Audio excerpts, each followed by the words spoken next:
이스라엘 역사에서 여호와 하나님을 믿는, 하나님을 유일하신 하나님으로 믿는 그 신앙의 가장 큰 강력한 라이벌, 대적자라고 한다면 바로 바알 우상을 숭배하는 그러한 종교였습니다. 바알 우상은요, 그 풍요와 이제 그 농경의 신이었습니다. 그래서 바알 우상을 섬긴다라는 것은 한마디로 말하면 잘 먹고 잘 사는 것, 이거를 굉장히 중요하게 여겼다라는 것을 말할 수가 있죠. 오늘날로 말하면 돈과 물질을 굉장히 중요하게 여기고, 아주 귀하게 여기는, 쉽게 말해서 맘몬 우상을 섬기는 것이 바알 우상 숭배의 실체였다라고 말할 수 있을 것 같습니다. 여러분, 왜 그러면 이 바알 숭배에 돈과 물질과 성공, 특별히 맘몬 우상을 섬기는 것이 이스라엘 안에서, 그것도 오직 여호와 하나님만을 유일하신 분으로, 전능하신 분으로, 오직 하나님이 구원자이심을 굳게 고백하는 이스라엘 안에서 그렇게 유행하게 되었는가? 그 이유가 있습니다. 왜냐하면 먹고 사는 문제가 굉장히 사람들에게는 중요한 것이었기 때문이죠. 여러분, 오늘날도 우리의 인생의 사실은 한 90%, 99% 이상 되는 문제 중에 제일 중요한 게 바로 그거 아니겠습니까? 어떻게 하면 이 한 달을 내가 잘 살 수 있을까? 사실 모든 사람들이 어떻게 하면 잘 살까? 어떻게 하면 행복할까? 어떻게 하면 성공할까? 어떻게 하면 우리 자녀들 잘 가르치고 양육할까? 이런 고민하는데, 사실은 잘 살고 행복한 그 기준이 오늘날에는 사실은 다 돈이잖아요. 돈을 많이 벌면 잘 사는 거고, 내가 돈이 많이 이 전달보다 지난해보다 월급이 좀 오르고 사업이 잘 돼서 돈이 좀 많이 모이면 행복하고 성공한 것으로, 교회 안에서도 좀 부유한 성도들이 하나님의 복을 더 많이 받은 것으로 그렇게들 이해하고 인정하는 모습들이 여러분 있지 않습니까?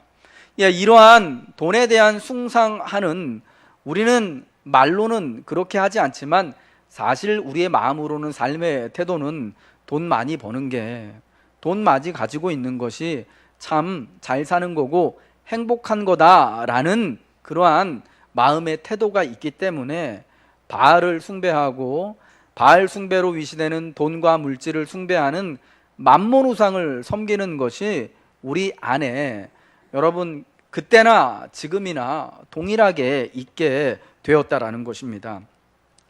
이스라엘 사람들이요, 그 가나안 정착 초기부터 바알 우상을 이렇듯 참 알게 모르게 많이 섬겨왔습니다. 하나님을 믿는 것보다 돈을 더 믿고, 하나님보다는 사실은 돈 많이 벌어서 잘 먹고 잘 사는 것이 더 중요하게 여겨졌기 때문에 바알이라는 우상을 숭배하는 것이 아주 정말 절실하고 참 편안하고 쉬운 그러한 일이 되었던 것입니다. 그런데 여러분, 이 바알 우상을 이스라엘이 국가적으로, 국가에서 장려하여서 바알 우상, 그 맘몬의 우상을 섬기기 시작한 때가 언제냐? 바로 이스라엘의 왕인 아합이라는 왕이 다스릴 때부터였습니다. 여러분, 지난주에 계속 우리가 열왕기상 말씀, 그 날마다 솟는 샘물 통하여서 말씀 묵상하잖아요. 열왕기상 16장에 가니까 오므리라는 사람의 아들 아합이 이스라엘의 왕이 됐습니다. 근데 이 아합 왕 때부터요, 이스라엘 나라 안에, 특별히 왕의 수도가 있는, 왕궁이 있는 사마리아 성 안에 아합 왕이요, 바알을 위한 신전을 만듭니다. 그리고 그 이전까지는 음성적으로 바알 우상을 섬기던 것이 그 아합 왕 때부터는 국가 시책으로, 이제부터는 우리가 바알을 하나님으로 같이 섬기자라고 그렇게 되었던 것입니다. 예수님께서 소아시아 교회 네 번째 교회인 두아디라 교회에 편지를 쓰시면서 그들에게 회개할 것, 책망할 것이 한 가지가 있다라고 말씀하시잖아요. 그 한 가지가 자칭 선지자라 하는 여자 이세벨을 용납한 것. 그래서 예수님의 종들로 하여금 행음하게 하고 우상의 제물을 먹게 하는 죄에 빠지게 된 것이 바로 책망할 것, 회개할 것이라고 말씀해 주고 있습니다. 여러분이 이세벨이라는 여자의 가르침에 빠지게 된 이 이세벨의 가르침이 뭐냐? 바로 바알 숭배하고 관련이 되어 있습니다. 바알 숭배, 즉 만몬을, 돈을, 물질을 하나님보다 더 가치 있게 여기고 더 귀하게 여기는 것이 바로 거짓 선지자 이세벨의 가르침을 따르는 것, 예수님이 책망한 일이었다라는 것입니다. 이 이세벨의 교훈이 왜 바알 숭배, 만몬 우상을 섬기는 일이 되느냐? 이세벨이라는 여자가요, 바로 바알 숭배하고 바알 우상을 섬기는 거하고 아주 밀접한 관계가 있기 때문입니다. 두아디라 교회에 있는 이 자칭 선지자라고 불리는 여자 이세벨이요, 구체적으로 어떤 여자인지는 우리가 알지 못하지만은, 그런데 두아디라 교회 안에서 아주 영향력을 끼치고 있었던 그러한 여성 지도자였다라고 말할 수 있을 것 같습니다. 근데 여러분이 이세벨이라는 여자가, 그러니까 이 두아디라 교회에서도 그 똑같은 이름으로 불리운 게 아니라요, 마치 옛날 이스라엘 시대에 그 악한 여자 이세벨과 같은 여자였다 해서 이세벨이라는 타이틀, 이름이 붙은 거예요. 이 이세벨은 바알 숭배, 만몬 숭배와 아주 뗄래야 뗄 수 없는 사람입니다. 이스라엘 왕 아합의 시대에 사마리아 성에 바알을 위한 신전을 만들고 왕과 왕비뿐만 아니라 모든 이스라엘 사람들이 음란하듯 바알 신을 섬기는 그러한 제의에 참여하게 되었는데, 아합 왕이 왜 사마리아 성에 바알 신전을 세웠느냐? 그 아내 때문에 그랬습니다. 여자. 그 아내가 누구냐? 왕비가 누구냐? 바로 그 왕비의 이름이 여러분 잘 알고 계시는 이세벨이라는 사람이었습니다. 이세벨은 시도나의 왕인 엣바알, 아버지 이름이 엣바알이에요. 얼마나 바알신을 열심히 섬겼는지를 우리가 알 수가 있겠죠. 시돈의 왕인 엣바알의 딸로서 이스라엘의 아합 왕과 결혼을 하였습니다. 근데 이 여자가 시돈에서 시집 오면서 자기만 온 게 아니라 자기가 시돈에서 열심히 섬기던 자기 신앙, 바알 신앙과 아세라 신앙을 같이 가지고 들어왔습니다.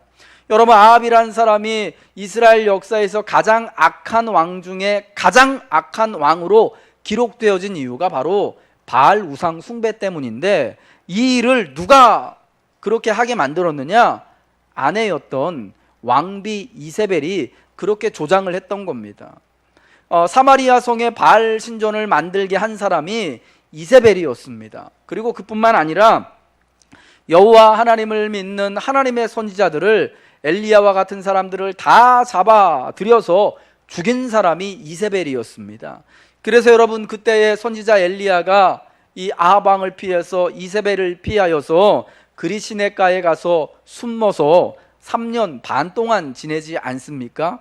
여러분, 그러한 일로 인하여서 이스라엘의 가뭄이 계속 되어서 참 큰 고난을 겪었던 것이 열왕기상, 열왕기 하에 나오는 그러한 이야기들입니다.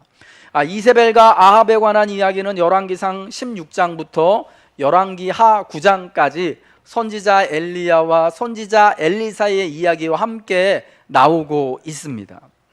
여러분, 그런데 이 이세벨이 가지고 온 이 바알 신앙에 아합 왕도 그렇고 또 이스라엘의 많은 사람들이 심지어 여호와의 선지자들을 죽이는 것을 방관하면서까지 이렇게 참 참여한 이유가 있습니다.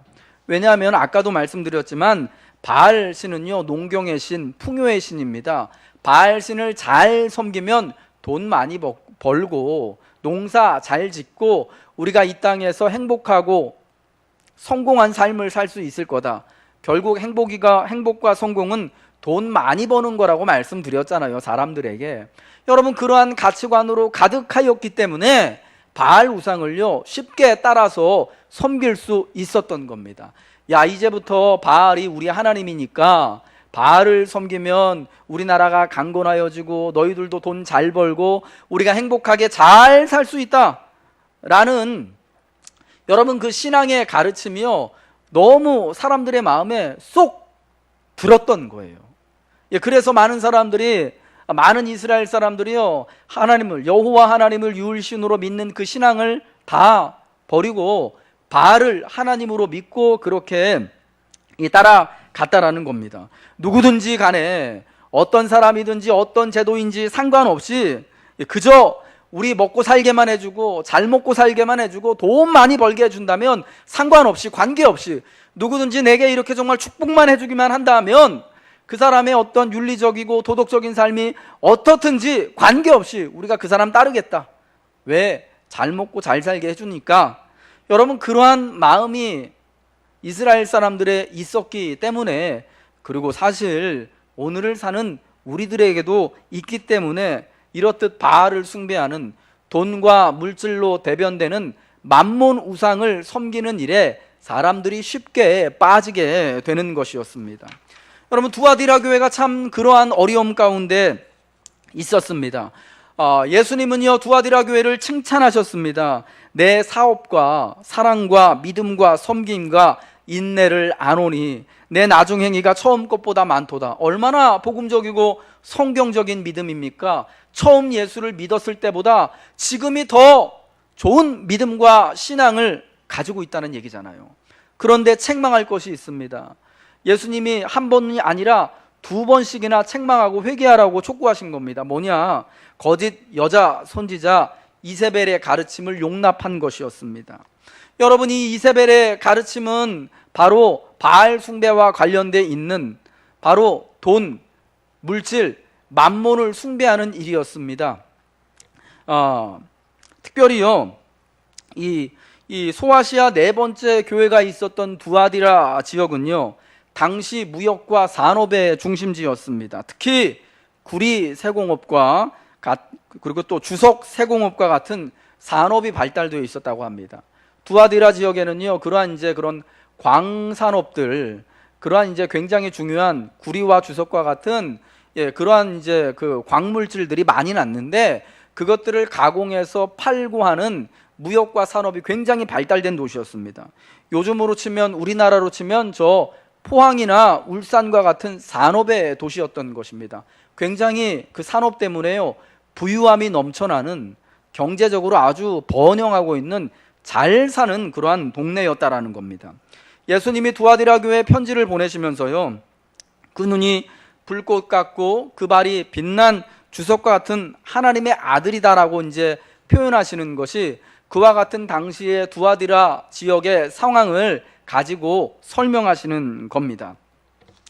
여러분, 그런데 이 두아디라 지역이 이 구리세공업과 주석세공업이 굉장히 발달한 산업도시였다고 했잖아요. 두아디라에 살고 있는 많은 사람들이요, 이 일들을 자기들의 비즈니스로, 자기들의 직업으로 하고 있었던 거예요. 그래서 당시 많은 사람들이 두아디라 지역에서 이 구리세공업과 주석세공업 가공하는 일들을 하면서 먹고 살고 사업을 했는데, 이 사람들이요, 자기들의 이 산업을 또 잘하고 무역도 잘하고 또 이렇게 보호하기 위하여서 협동조합들을 만들었대요. 그러니까 이거를 길드라고 하는데, 요즘 말로 하면 그냥 협동조합이라고 할 수가 있겠죠. 우리나라 식으로 하면 뭐 전경련이나 뭐 경제인 총연합회나 뭐 이런 거예요. 자기들의 권익과 사업을 지키기 위해서. 그래서 이러한 이 길드를 조직해서 자기들의 사업의 노하우를 나누고, 길드에 속한 사람들끼리 사업을 하고 길을 열어주고 돈을 융자해주고 신용을 빌려주는 일을 했습니다. 그러면서 이 길드 협동조합의 연합을 위해서 어떤 일을 했냐면, 우리 여러분 직장에서 토요일 되면은 한 주간의 일과 끝나고 회식들 하잖아요. 그러는 것처럼 그런 일들을 했던 거예요. 여러분, 사업의 파트너들 만나면은 접대하잖아요. 좀 과하게 접대하는 그런 경우도 있잖아요. 뭐 골프 접대 뭐 이런 거는 진짜 애교 수준이고, 진짜 어디 저기 멀리 막 정말 중요한 파트너면은 뭐 유럽으로 막 14박 15일 여행 보내주기도 하면서 막 그런 일들 막 하잖아요. 얼마 전에 뭐 그런 뉴스도 작년인가요? 나왔던 것 같은데, 조선일보 주필 뭐 그렇게 해가지고 접대 받고 뭐 대우조선 이렇게 좋게 글 써줘가지고 했다, 뭐 이런 것들 나오잖아요. 길드가 그런 일들을 한 거예요. 그런 일들을 위해서 되게 중요하게 본 게 뭐냐면은 바로 자기들 길드만의 우상을 가지고 있었던 거예요. 예. 그러니까 이 두아디라 지역에 있었던 이 길드 협동조합들 중에요, 가장 많이 섬겼던 우상이 뭐냐면 태양신 아폴로 우상이었습니다. 그래서 그 아폴로를 같이 섬기면서 오늘날 우리가 사업을 위해서 회식하고 접대하는 것처럼 그 길드에 속한 사람들이 주기적으로 모여가지고 모임을 갖습니다. 그러면서 아폴로 신전에 올라가서 우상 제사 드리고 제물 먹고 그 신전에 여자 사제들하고 음란한 간음을 하고 한 거예요. 그래서 예수님이 내가 이 이세벨의 가르침을 쫓아서 행음하고 우상의 제물을 먹었다라고 말씀을 하시는 겁니다. 그런데 이 일이요, 예수 믿는 그리스도인들에게는 아주 중요한 그러한 문제였던 거예요. 이 두아디라에 살고 있었던 예수 믿는 그리스도인들도요, 대부분 다 무슨 일을 했냐면은 다 그러한 그 두아디라 지역에서 아주 유명했던 그러한 구리세공업, 주석세공업의 산업의 일들을 했던 겁니다. 자기가 사업을 하든지 아니면은 그러한 사업을 하는 그런 회사, 요즘 말로 하면 회사에 들어가서 그 직원이 돼 있든지 그런 일들을 했는데, 예수 믿기 전에는 그 길드에 속해서 같이 우상숭배하고 음행하고 하는 것들이 전혀 문제가 되지 않았는데, 지금 예수 믿고 난 다음에는 여러분 복음이 그런 것들을 금하잖아요. 우상숭배하는 것을 금하고 우상숭배자들과 함께 먹고 마시는 것을 금한다고요.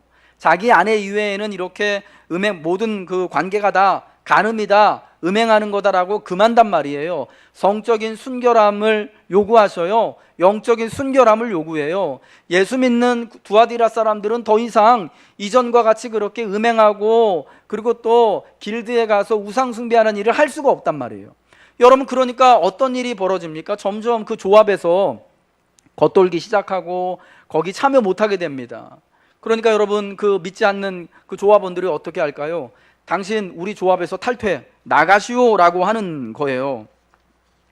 나가라고요. 더 이상 우리 협동조합에, 우리 길드에 우리하고 같이 밥벌이 할 수 없어. 우리하고 같이 사업할 수 없으니까 당신 나가요. 여러분, 그러면 어떻게 됩니까?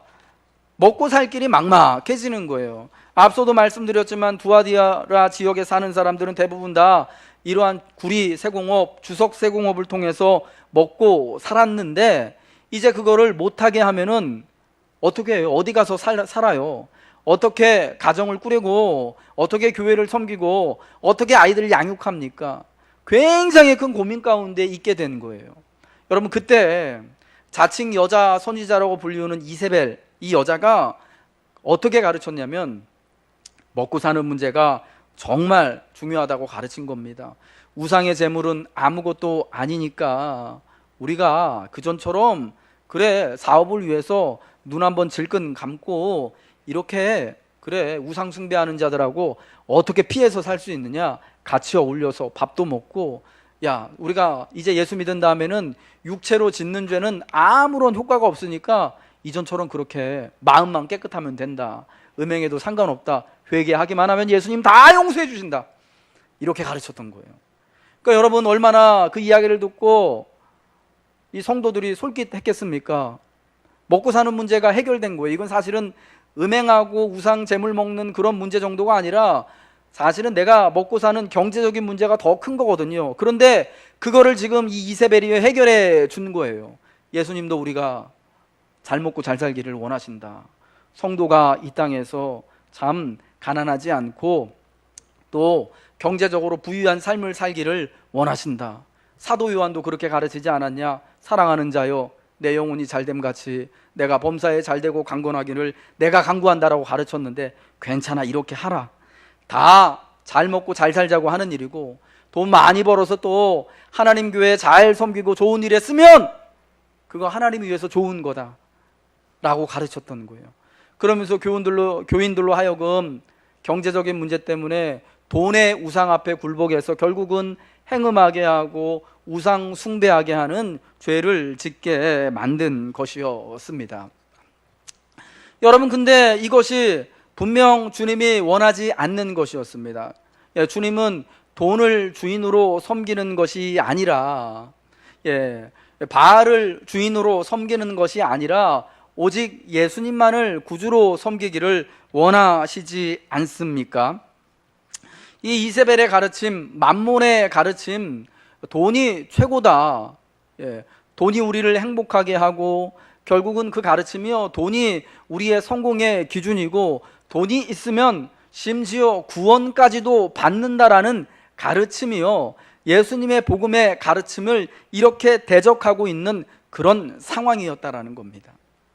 그런데 여러분, 이 돈이 최고이고 돈만 있으면, 만몬만 있으면 세상의 권력도 살 수 있고 사람도 살 수 있고 심지어 생명까지도 살 수 있다라고 생각하는 이 악한 사단의 가르침이요, 이것을 끝까지 붙잡고 살아가면 어떻게 되느냐? 결국 그 가르침 때문에, 결국 그 돈 우상 때문에, 만몬 우상 때문에 심판받고 망하게 된다라는 것이 바로 우리 주님의 경고였고 회개하라고 말씀하신 것입니다. 이 음녀와 같은, 이세벨과 같은 음녀의 가르침을 따라 살 때 심판이 기다리고 있습니다. 멸망이 기다리고 있는데, 여러분, 그러한 것이 같은 계시록 말씀 17장과 18장에 나와 있습니다.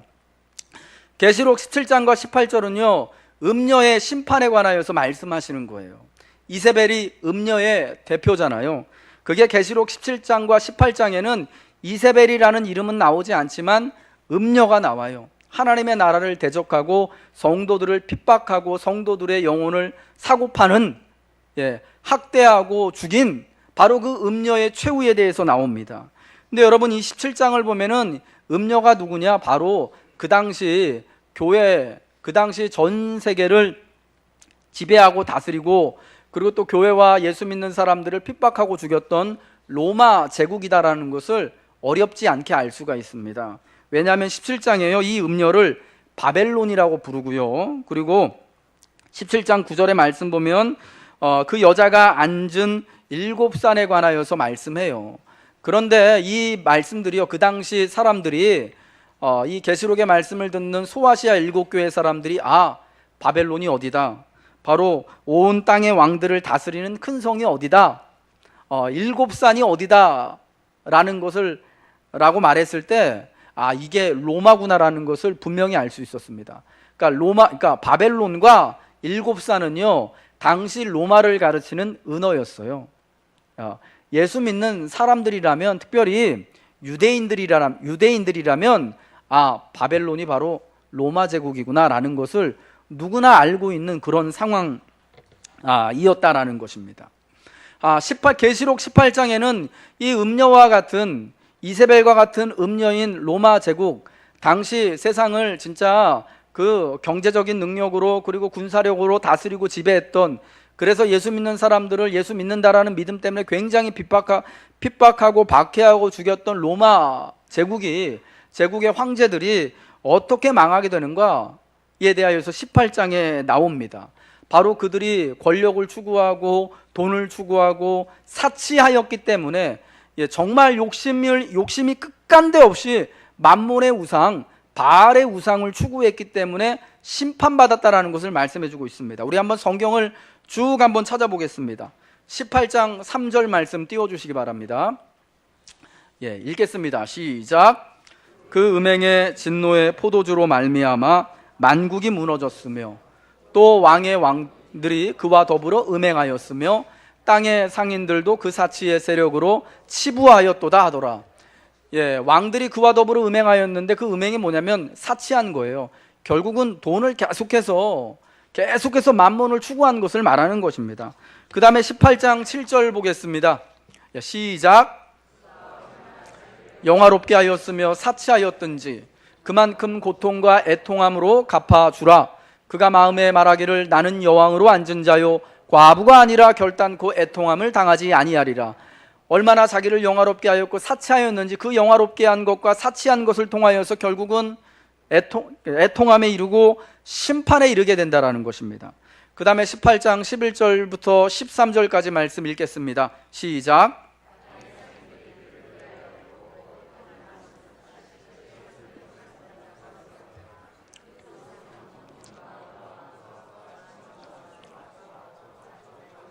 비단과 붉은 옷감이요 각종 상아 그릇이요 값진 나무와 구리와 철과 대리석으로 만든 각종 그릇이요 계피와 향료와 향과 향유와 유향과 포도주와 감람유와 고운 밀가루와 말이요 소와 양과 말과 수레와 종들과 사람의 영혼들이라. 이 음료가요, 음료로 대변되는 로마 제국이요, 이 사치하고 돈과 권력을 추구하던 이 나라가 사고 파는 것들을 쭉 나열합니다. 엄청나게 많은 양들이 있죠. 예. 아무튼 돈으로 그러니까 돈으로 사고 팔 수 없는 게 없을 정도로 모든 것을 다 돈으로 사고 팔았다라는 건데, 심지어 이 13절 마지막에 보면 뭐까지 팔았다고요? 종들과 사람의 영혼들까지. 여러분, 이 종은 우리가 고대 시대에 종은 주인의 어떤 그런 그 재산이잖아요. 사고 파는 게 그 당시에 이게 가능해요. 근데 사람의 영혼들, 이게 영어 성경을 보면은 사람의 바디와 소울을 팔았대요. 그러니까 사람의 몸들과 심지어 영혼들까지 돈 주고 사고 팔았다라는 겁니다. 근데 여기서 말하는 사람은 어떤 사람이냐면 노예가 아니라 자유인들이에요. 원래 자유인인데 어떻게 살다가 대출 받았는데 그거 갚지 못해가지고 빚이 이만큼 남아가지고 결국은 자기 가족을 팔 수밖에 없는 사람들, 자기 몸을 팔 수밖에 없는 사람들을 말하는 거예요. 원래는 자유인데 그들의 몸을 거래를 하고 심지어 영혼들까지 사고 파는 아주 그러한 악한 일을 했다라는 겁니다. 그러니까 이때가 왜 어떤 시대였냐, 돈 되는 일이라면 심지어 사람의 영혼들까지, 사람의 육신까지 사고 파는 일을 해서 결국은 그걸로 말미암아 심판을 받게 된다라는 거죠. 여러분, 돈의 우상을 추구하고 만몬의 우상을 추구하는 것은요, 욕심이 끝이 없습니다. 어디까지 가느냐, 돈 되는 일이라면 뭐든지 다 파는, 내가 그래서 조금이라도 유익을 얻는 일이라면 심지어 이웃의 영혼까지도 다 갖다가 팔아버리는, 넘기는 이러한 악한 데까지 가고 결국은 그 악함 때문에 망하게 된다는 것입니다. 실제로 여러분, 이 음료로 대변되는 로마 제국이요, 주후 476년에 멸망합니다. 476년에 서울 로마 제국이 무너지거든요. 그러니까 게르만 용병대장 오도아케르라는 사람에 의하여서 제국이 망해요. 근데 여러분, 이때 로마 제국이 돈이 없어서 망한 게 아니에요. 국민이 없어서 망한 게 아니에요. 그러니까 학자들이요, 로마 제국의 멸망의 가장 큰 원인으로 뭘 꼽냐면 자영 농민층 붕괴를 꼽아요. 그러니까 쉽게 말하면요, 요즘 말로 중산층 파괴 때문에 로마가 무너졌다라는 겁니다. 빈부격차가 점점 심해지고 경제적 불평등이 점점 심해지고 부자는 점점 부자가 되고 자유인으로 살아가야 할 사람들은 빚에 허덕이다가 결국은 자기 몸과 영혼까지 팔아먹는, 여러분, 그런 지경에 대해서 중산층이 없어진 겁니다. 나라를 지탱해 줄 병역의 의무를 하고 세금을 내야 할 중산층이 사라진 거예요. 여러분, 그러니까 이민족들이 침범에 들어왔을 때 어떤 일이 벌어지냐, 돈 주고, 그러니까 나라를 나가서 지킬 군사가 없으니까요, 용병을 샀어요. 이 오도아케르 같은 사람들을요, 돈 주고 게르만 사람들을요 용병으로 사서 군대를 뒀습니다. 근데 여러분, 이 사람들이 용병이잖아요. 지네 나라 사람들이 아니잖아요. 또 다른 사람들이 침임에 들어왔을 때 그들하고 손잡고요, 나라를 완전히 전복시킨 거예요. 멸망시킨 거예요. 여러분, 그때 그런 로마에 살고 있었던 로마 사람들은 뭐 하고 있었냐? 제국의 사람들은 그냥 손 놓고 방관하고 있었던 거예요. 야, 이제 저 게르만족들이 쳐들어왔으니까 우리 나가 싸우자, 우리 나라를 지켜야 된다는데 아무도 창을 안 든 거예요. 방패를 안 든 거예요. 왜요? 내가 이 나라를 위해서 싸울 이유가 없는 거죠. 저 사치하고 돈 많이 벌고 권력 가지고 있는 사람들을 위해서 내가 피를 흘리고 내가 죽을 이유가 없는 거예요, 일반 시민들이요. 그러니까 오히려 이렇게 이민족이 침입에 들어갔을 때 수수방관하고 박수 친 거예요. 우리가 지금 우리 지도자들이 우리 거 다 뺏어가고 사치하고 권력을 누리는 사람들 위해서 죽을 필요 없이 어차피 저 사람들 와가지고, 저 이민족 와가지고 오도아케르 저 용병대장 와가지고 또 다른 황제가 되면 그래, 뭐 우리가 그냥 그 사람 밑에서 그냥 잘 살면 되지 뭐 하러 이렇게 하냐. 여러분, 그래서 나라를요 아무도 지키지 않은 거예요. 여러분, 돈이 나라를 지켜주는 거 아니거든요. 권세가 나라를 지켜주는 거 아니거든요. 여러분, 그러한 것을 뼈저리게 보여주는 것이 이 로마 제국의 멸망, 역사가 우리에게 보여주는 것입니다. 재물이 우리의 생명을 담보하지 않는다라는 것, 돈과 번영이 우리의 나라와 우리의 영혼을 지켜주지 않는다라는 것을 분명히 보여주는 것이죠. 여러분, 그럼 우리가 어떻게 하면 이 만몬의 가르침, 이세벨의 가르침을 피할 수 있겠습니까? 저는 오늘 세 가지를 간략하게 말씀드리고 싶습니다. 첫 번째, 우리가 성공의 기준과 행복의 기준을 바꿔야 합니다. 따라하겠습니다. 성공의 기준, 행복의 기준을 바꿔야 합니다. 여러분, 많은 사람들이 성공의 기준, 돈 많이 버는 것으로 생각합니다. 좋은 대학 가서 좋은 직장 들어가는 것, 여러분, 이게 목적인 것 같지만 사실은 수단인 거 다 알잖아요. 왜 서울에 있는 4년제 대학, 우리나라 좋은 명문대학교 애들 보내려고 하십니까? 거기 가서 소위 말하는 대기업 취업하고 돈 잘 벌고 잘 살게 하기 위해서, 잘 사는 게 결국 돈 많이 버는 거, 여러분, 이거 목적 때문에 여러분 그런 거 아니겠습니까? 솔직히 말해가지고 오늘날 우리가 잘 살고 행복한 기준이요 다 돈이에요.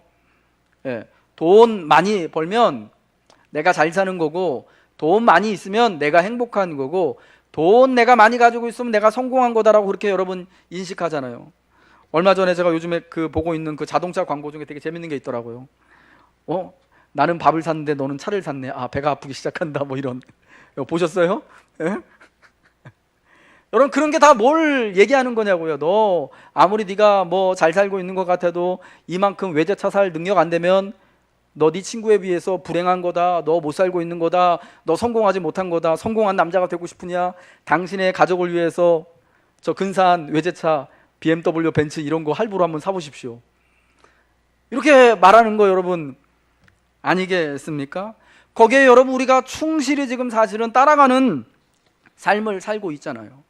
근데 여러분, 진짜 돈이 많아서 사람이 행복해지고, 돈이 많아서 여러분 우리가 성공하고, 돈 때문에 우리 안전이 여러분 담보됩니까? 그게 어느 정도는 참 일리가 있다고 합니다. 그거를 소득과 만족의 관계에서 1만 불의 법칙이라고 불러요. 1만 불. 그러니까 달러로 1만 불이면 한 1,000만 원 정도 되잖아요. 1,000만 원 좀 넘는 돈. 이 소득이 늘면 늘수록 이 사람들이 만족하는 것도 는데요. 같이 행복지수가, 만족지수와 행복지수가 같이 느는데, 그게 비례해서 느는 데가 언제까지 느냐? 만불 때까지래요. GDP가 만불 때까지, 한 1,000만 원 정도. 근데 이제 이게 만불이 넘어가기 시작하면요, 비례하지 않고 이렇게 훅 떨어진대요.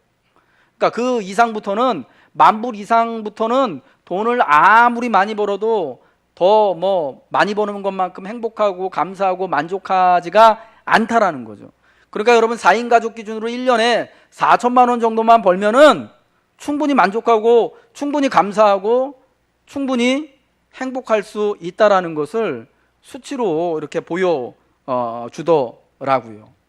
여러분, 우리가 1년에 GDP 만불 정도씩은 이미 다 벌고 있지 않습니까?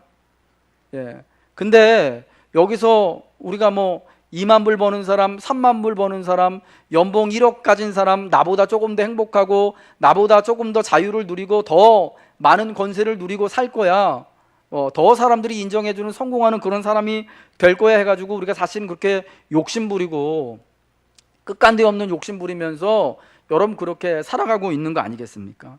이제 여러분, 성공의 기준이요 바뀌어야 돼요. 우리에게는요, 성공의 기준, 행복의 기준이 예수님이 되어야 할 줄로 믿습니다. 예수 잘 믿는 것이 성공의 기준 돼야 됩니다. 예수 잘 믿는 것이 행복의 기준 돼야 합니다. 여러분, 1년에 소득, 여러분 가정 평균이요 4인 가족 기준으로 한 4천만 원 정도 되십니까? 그러면은 우리 행복한 거예요. 그러면은 하나님이 주신 것 감사하면서 충분히 살아갈 수 있다라는 것입니다. 두 번째로, 이 이세벨의 가르침, 만몬의 가르침을 피하기 위해서 우리는요, 인간을 존중하고 존귀한 존재로 봐야 한다라는 것입니다. 하나님의 형상을 따라 모든 인간을 지으신 거죠. 예수 믿는 사람이나 믿지 않는 사람이나, 돈 많은 사람이나 돈이 적은 사람이나, 권력을 가진 사람이나 그렇지 못한 사람이나, 건강한 사람이나 장애가 있는 사람이나 다 똑같은 존귀한 사람으로 봐야 되는 것입니다. 근데 여러분, 돈이 주인이 되는 세상에서는 어떻습니까? 건강하지 못한 사람들은요, 건강한 사람보다 조금 더 존귀하지 않은 거예요. 예. 우리 시대에서 특별히 장애우들 바라보는 그러한 시선들, 철저하게 돈의 관점에서 보지 않습니까? 예.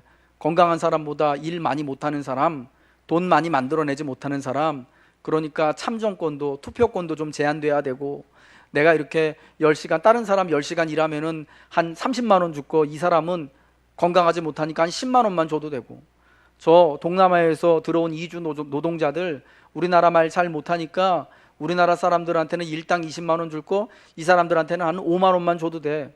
여러분, 그러면서 우리가 살고 있지 않습니까? 그래서 그 안 준 것 가지고 자기가 이렇게 사치하고, 그 성경에 나오는 그 음녀 이세벨과 같이, 옛날 로마 제국 같이 그거 가지고 사람의 영혼을 사고 팔면서 사치하고 여러분 권세를 누리면서 사는 것이 사실 오늘 우리가 살아가는 그런 모습이잖아요. 이웃을 하나님께서 지으신 존귀한 하나님의 형상으로 본다면, 장애우들을 우리하고 똑같은 사람으로 본다면요, 우리가 만몬의 이러한 유혹을 피할 수 있는 거예요. 거짓 선지자 이세벨의 가르침을 우리가 뛰어넘을 수 있는 거예요. 그래서 예수 믿는 우리들은 무엇보다도 사람을 존귀하게 바라봄으로써 이러한 경제적인 불평등, 경제적인 약자를 이렇게 차별하고 이렇게 참 심하게 대우하는 것들에 반대하는 여러분 그러한 성도가 되어야 한다라는 것입니다. 마지막 세 번째로요, 돈이 영원한 것도 아니고 돈이 능력도 될 수 없음을 우리가 인정해야 할 줄로 믿습니다. 오직 구원과 영원한 은혜는 하나님께만 있음을 우리가 같이 고백해야 된다라는 거예요. 이 말은 뭐냐면요, 돈에 지배당하지 말고요, 돈을 지배하는, 돈을 다스리는 사람이 되어야 한다는 것입니다. 오늘 예수님이 회개하는 그들에게, 특별히 이기는 자들에게 주실 그 권세를 말씀하시잖아요. 어떤 겁니까? 이기는 자와 끝까지 내 일을 지키는 그에게 만국을 다스리는 권세를 주겠다라고 26절에 말씀하셨는데, 이 만국을 다스리는 권세요, 여러분, 돈을 지배하고 다스리는 권세도 주시는 거예요.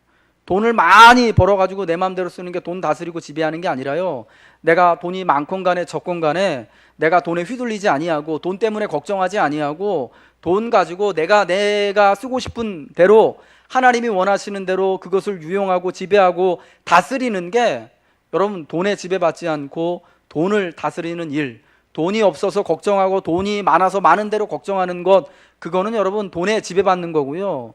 돈이 있건 없건 간에 돈을 유용하게 주의 뜻대로 사용하고 이웃을 위해서 베푸는 거, 여러분 그러한 삶을 사는 것이 돈을 다스리고 지배하는 삶인 줄로 믿습니다.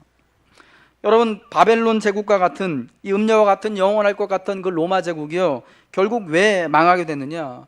계시록 18장에 보면요, 일순간에 무너져요. 그 사치와 권세가 극에 달한 순간에 무너지게 됩니다. 이 음녀가 누구의 손에 의해 심판을 받는가? 자기와 함께 음행의 포도주를 마시고 즐기며 누렸던 열왕들에 의해서, 짐승의 손에 의해서 무너지는 겁니다. 여러분, 우리가 열왕기상의 이야기들을, 북왕국 이스라엘 이야기들을 쭉 보면 어떻습니까? 악한 왕이었던 여로보암이 바하사라는 사람에 의해서 심판받아서 죽고, 바하사의 집안이 그보다 더 악한 오므리에 의해서 죽임을 당하고 망해요. 그러니까 보면 어떻습니까? 악인이 더 악한 악인에 의해서 심판받고 멸망당해요. 이게 여러분 하나님의 뜻이에요. 여러분, 이 이세벨과 같은, 만몬과 같은 우상을 섬기고 따라가면은, 이렇게 정말 돈과 이 사치하는 것을 진짜 추구하는 이 만몬의 우상을 따르는 자들은 어떻게 망하느냐? 그와 똑같이 만몬의 우상을 추구하는, 돈이 권력이고 돈이 최고다라고 여기는 사람에 의하여서 결국은 똑같이 망하게 된다라는 것입니다. 사랑하는 여러분, 이기는 자와 끝까지 내 일을 지키는 그에게는 만국을 다스리는 권세를 우리 주님께서 성도에게 허락해 주시겠다라고 약속하셨습니다. 우리는 돈의 지배를 받는 자들이 아니라, 돈 때문에 두려워하고 염려하고 돈 때문에 참 행복해했다가, 돈이 있으면 믿음이 이만큼 올라갔다가 돈이 없으면 또 믿음이 또 저만큼, 또 땅만큼 뚝 떨어지는 그런 사람들이 아니라 있건 없건 간에 오직 우리가 주님의 주신 이 권세로 돈까지도 다스리고 지배하여서 하나님이 주시는 그러한 삶을 살아가는 성도가 되어야 할 줄로 믿습니다. 지난주에 우리나라에서 가장 큰 교회 원로 목사님이요, 50억 횡령 배임 혐의로 이제 대법원까지 가가지고 완전히 이제 그게 판결을 받았더라고요. 예, 유죄 판결을 확정받았습니다. 50억 횡령으로. 예, 그럼에도 불구하고요, 지난주에 많은 또 그 교회 교인들이요, 여전히 그 목사님 설교 듣고 그 목사님이 신유 기도하고 축복 기도할 때 고개 숙이고 아무 문제 없다는 듯이 병 고침에 축복이 임하길, 물질 축복받기를 이렇게 기도했다고 하더라고요. 여러분, 이게 과연 참 하나님을 섬기는 진짜 예배인지 아니면 돈과 만몬을 섬기는 것인지 우리가 한번 잘 봐야 될 것 같아요. 하나님을 진짜 섬기고 예배한다면 여러분, 거기서 그렇게 말씀 듣고 기도 받을 수가 없겠죠. 저분이 50억을 횡령했던 간에 100억을 횡령했던 간에 성적으로 무슨 문제가 있던 간에 아무튼 나를 위해서 복 빌어준다면, 내가 범사에 잘 되고 강건하기만 빌어준다면, 저분 기도해줘가지고 내가 건강해지기만 한다면 그게 무슨 문제냐. 여러분, 이게 사실은 만몬 섬기는 태도거든요. 이게 이세벨의 교훈 따르는 그러한 모습이거든요. 사실 우리에게는 여러분 이런 모습 없다고 말할 수 없을 것 같아서 참 슬프기도 하고 안타깝기도 합니다. 그러나 여러분, 오늘 우리가 하나님 앞에 예배 드리면서 진짜 다른 것이 아니라 오늘 예배 드리는 이 시간을 통하여서 내가 하나님 앞에 앉아 있어서 이러한 말씀 듣는 것을 통하여서 내 마음에 조금이라도 회개할 마음이 들고, 내가 예배함을 통하여서 내 마음에 정말 평안함이, 하나님 때문에 오시는 평안함과 감사함과 만족함이 있다면 여러분, 우리에게 아직 희망이 있는 줄로 믿습니다. 우리가 돈에 굴복할 것이 아니라 돈을 지배하고 다스리는 여러분 그러한 권세를 가지고 주님과 같이 다스릴 그러한 은혜가 남아있는 줄로 믿습니다. 사랑하는 여러분, 우리에게 만국을 다스리는 권세를 주신 이 주님을 기억하면서 오직 이 땅에서 하나님만을 기뻐하며 주님만을 섬기기로 다짐하는 여러분 되시길 주님의 이름으로 축복합니다.